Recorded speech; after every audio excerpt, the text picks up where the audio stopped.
El indicador de actitud u horizonte artificial puede tener distintas presentaciones, varias representaciones análogas y muchas variables de representaciones digitales. Y de vuelta, su principio de funcionamiento para este nivel del curso es absolutamente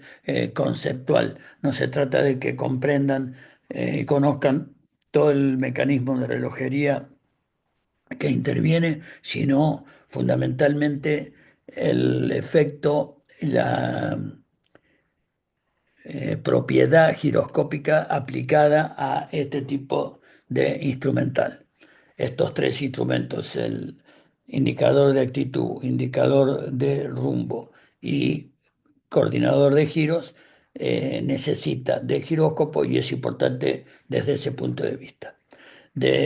Tenemos el giro, que es el volante que está impulsado por el vacío o eléctricamente en algunos sistemas como el inercial, que son plataformas que hacen girar a estos giróscopos a altísimas revoluciones y consiguen elevadísimos niveles de precisión, prácticamente no precesa el instrumento y un cardan para cada uno de los ejes. El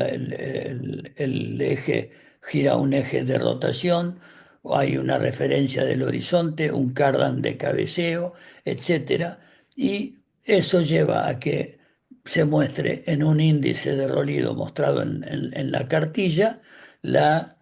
eh,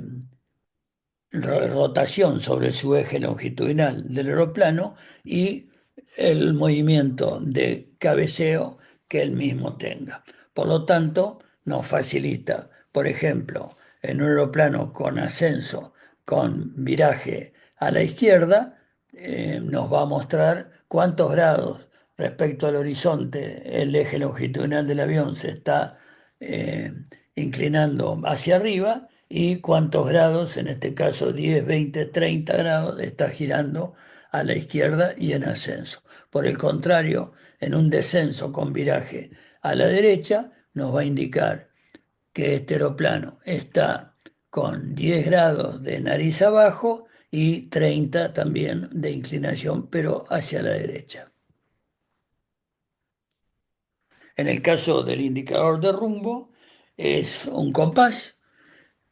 con la cartilla presentada en vez de como en una brújula de esta forma, viéndola en planta nosotros, imaginándonos nuestro aeroplano en el centro de esa cartilla. Y por lo tanto nos indica el rumbo que el aeroplano está manteniendo, así como manteniendo rumbo norte en un compás magnético normal se va a tener esta presentación. El mismo rumbo norte en un girocompás lo vamos a ver expresado de esta manera. Y tienen una bandera de alarma roja para cuando algo no está funcionando, sobre todo cuando la presión de succión o de vacío no es la necesaria o porque excede la mínima, la máxima presión o no alcanza la mínima. También los mismos componentes de adentro, un volante que gira, un cardan que los sostiene para que tenga libertad y mantener rigidez en el espacio. Eso se conecta con un gran engranaje que es el engranaje principal que hace rotar el cardan. Ese engranaje mueve otro conjunto de engranajes que lleva a rotar la cartilla y se cuenta con una perilla de ajuste para alinear cuando esto precesa por el efecto giroscópico este de que las fuerzas reaccionan sobre el volante, reaccionan a 90 grados, va produciendo, se va acumulando un error, sobre todo con los virajes y turbulencia, que exige que se tenga como referencia el rumbo del compás magnético, que es totalmente independiente, y se ajuste con esa perilla el rumbo, alineándolo con el compás magnético cuando tengan significativa entre ellos.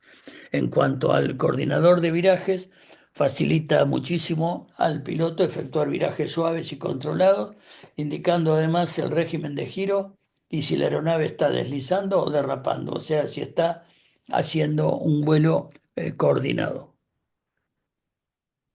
Marca claramente hacia ambos lados el giro correspondiente a lo que se llama un viraje estándar,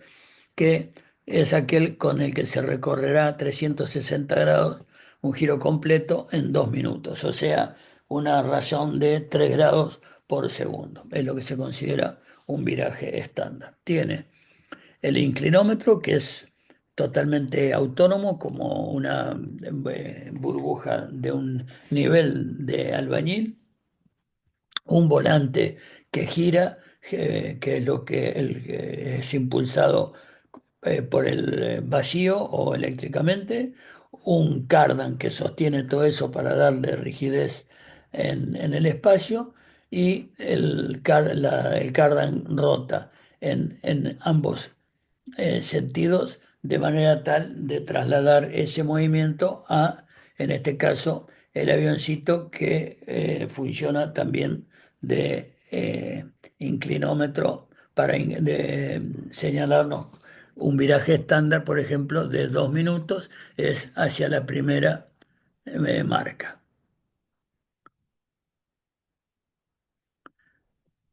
Por otro lado, el compás magnético, recordemos que eh,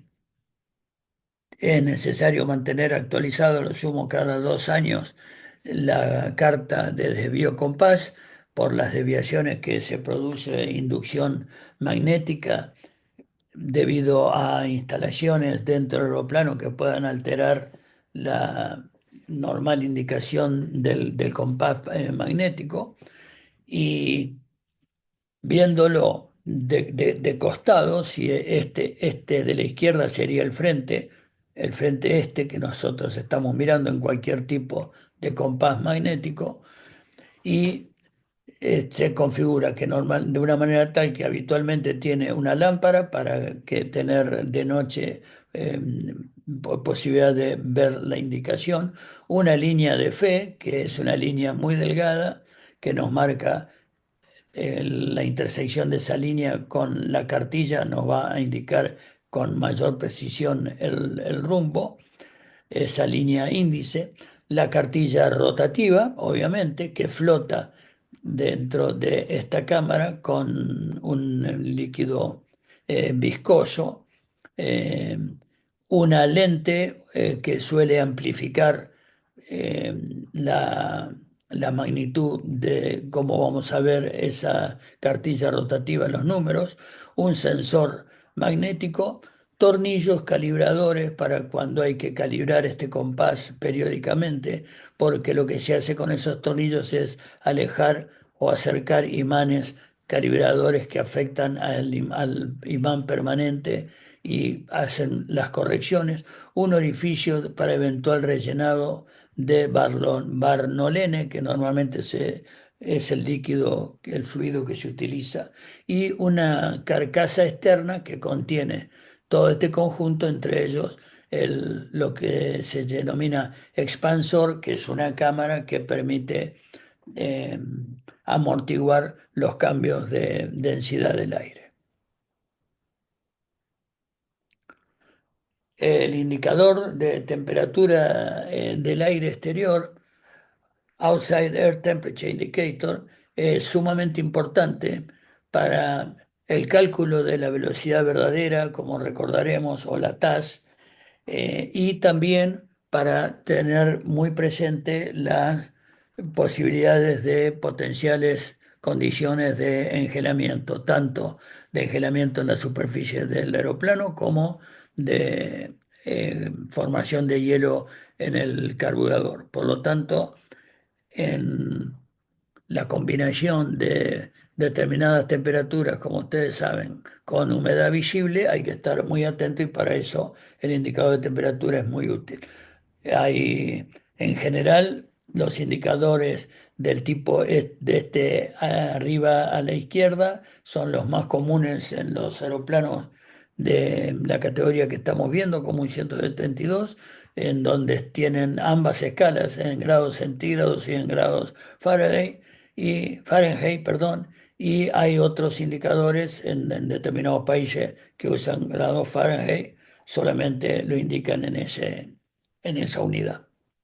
Los indicadores electrónicos en pantallas electrónicas nuevas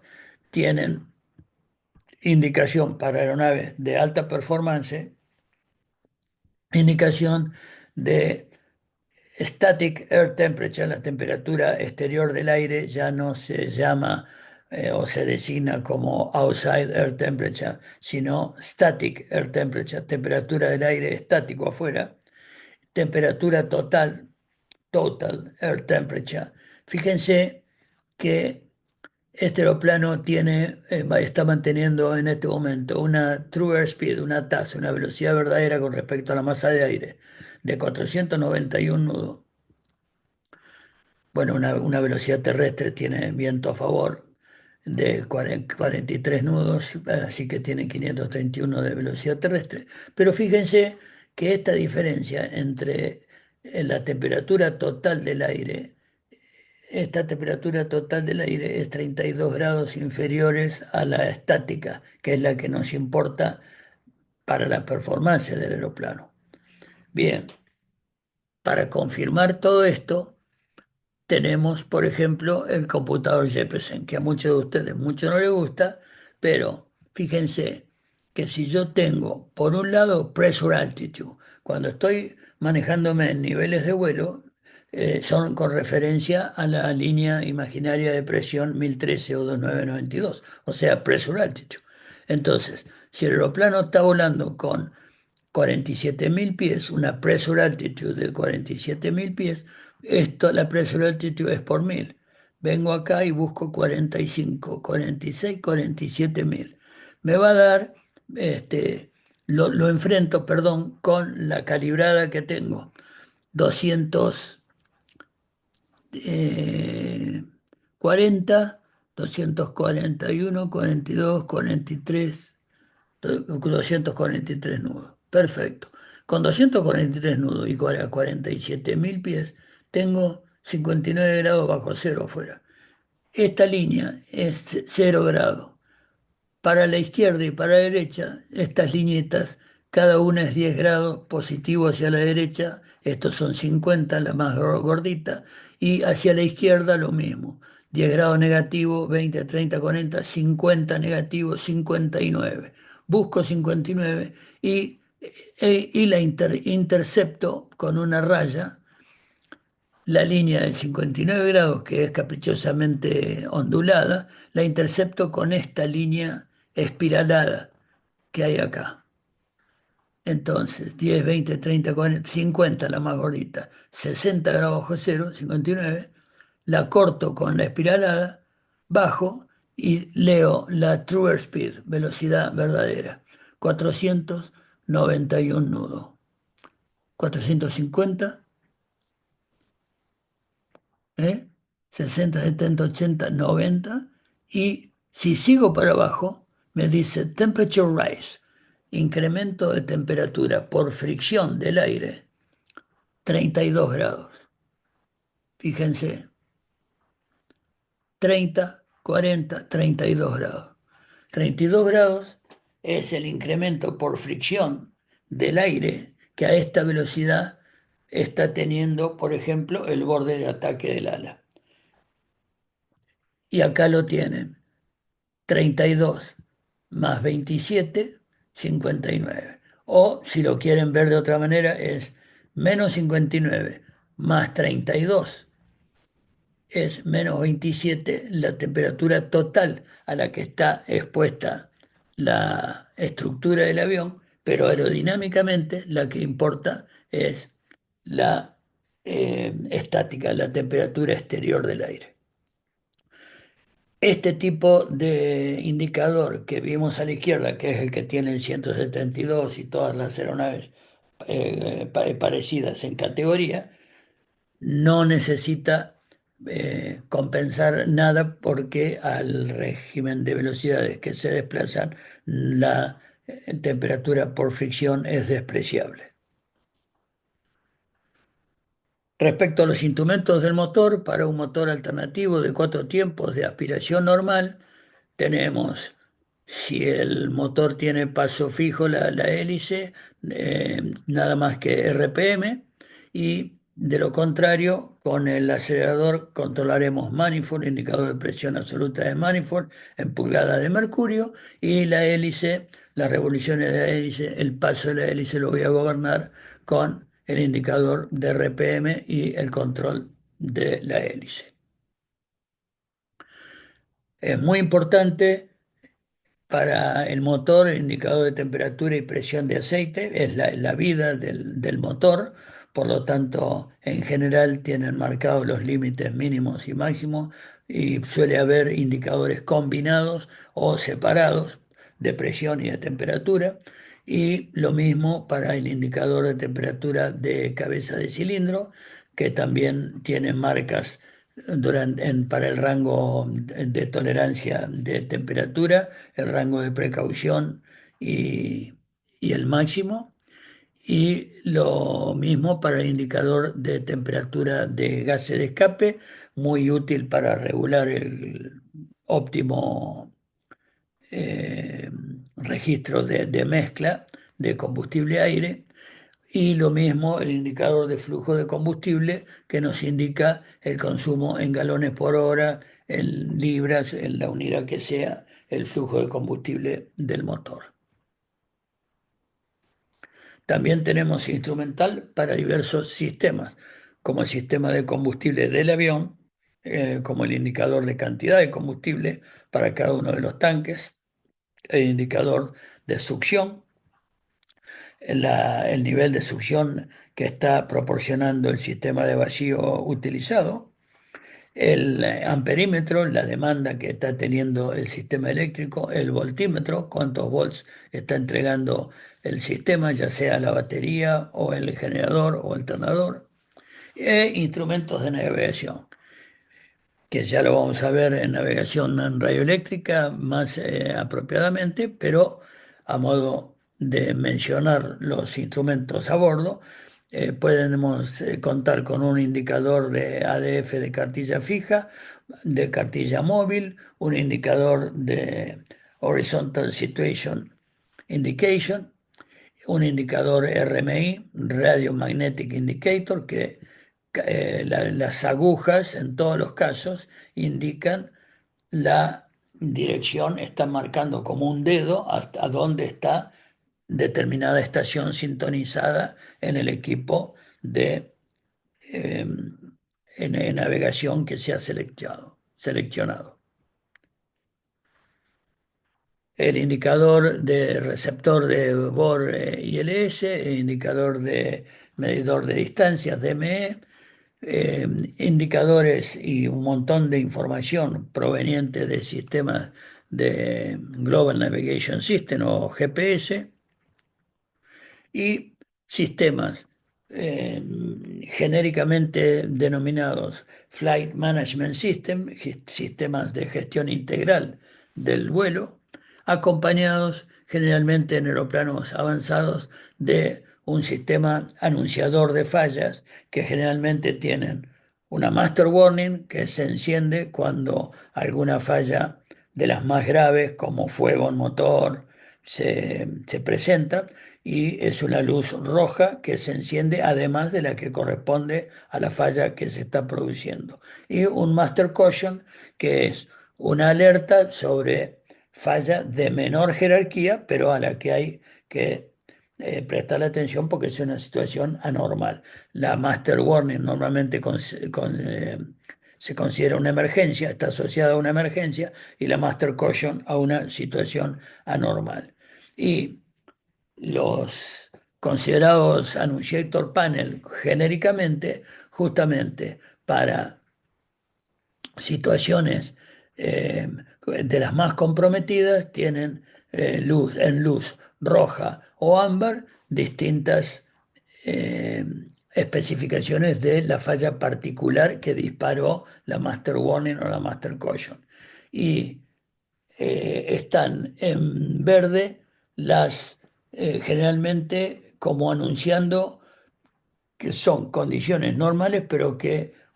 están conectadas, que no es normal que estén conectadas. Por ejemplo, la ignición del motor derecho que esté on. Lo normal es que esté on durante el ciclo de puesta en marcha. Por lo tanto, si esta luz se enciende durante la secuencia de puesta en marcha en el momento apropiado, es correcto. Si no, debería apagarse. Y del mismo modo están en blanco eh, indicaciones de menor jerarquía para preocuparse, pero que sí es importante anunciarlas como advertencia.